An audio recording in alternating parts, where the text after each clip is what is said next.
Pemirsa, makan merupakan salah satu kebutuhan pokok dari setiap makhluk yang bernyawa. Setiap kita pasti butuh makan. Karena itulah Allah Subhanahu wa Ta'ala memberikan kita petunjuk bagaimana menjadikan makan ini sebagai bagian dari aktivitas yang bernilai ibadah. Tidak kemudian seperti halnya yang dikatakan oleh sebagian orang, life is from the hand to the mouth. Hidup itu adalah dari tangan ke mulut. Bahwasanya hidup itu adalah makan, makan, dan makan. Bukan itu.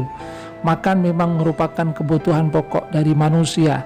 Akan tetapi di dalam persoalan ini kemudian ketika kita mengikuti apa yang diberikan petunjuk oleh Allah Subhanahu wa Ta'ala dan juga oleh Rasulullah Sallallahu Alaihi Wasallam, maka makan pun menjadi bagian dari ibadah.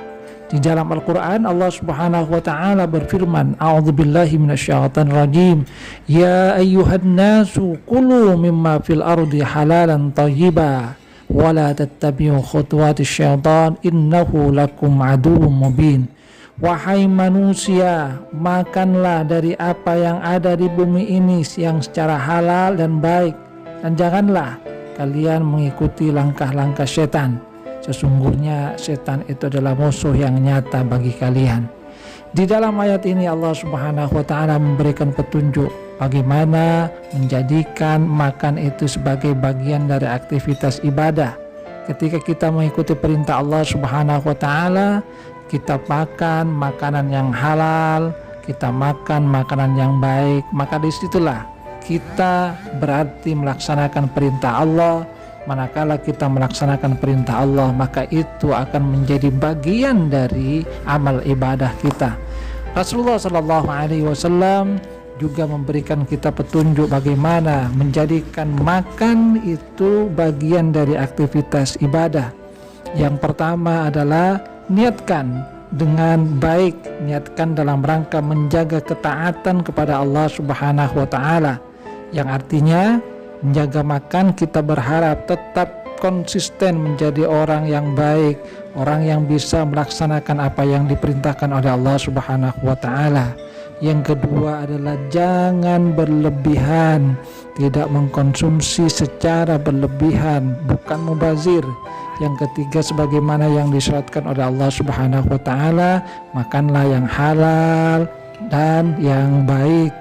Kemudian mulailah dengan membaca basmalah, karena dengan memulai aktivitas dengan basmalah, maka insya Allah apa yang kita makan akan menjadi keberkahan bagi kita.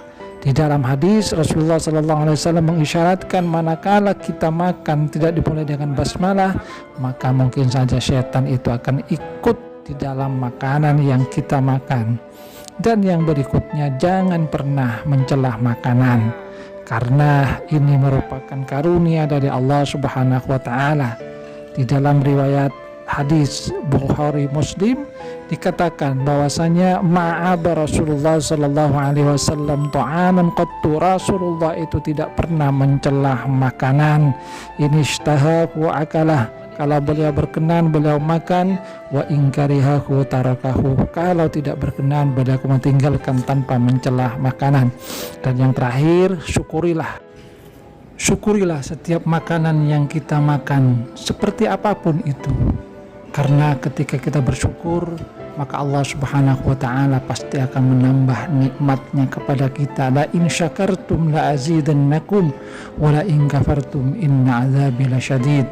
Alhamdulillahilladzi at'amana wa saqana wa ja'alana minal muslimin. Segala puji bagi Allah yang telah memberikan kita makan dan minum dan menjadikan kita sebagai umat Islam.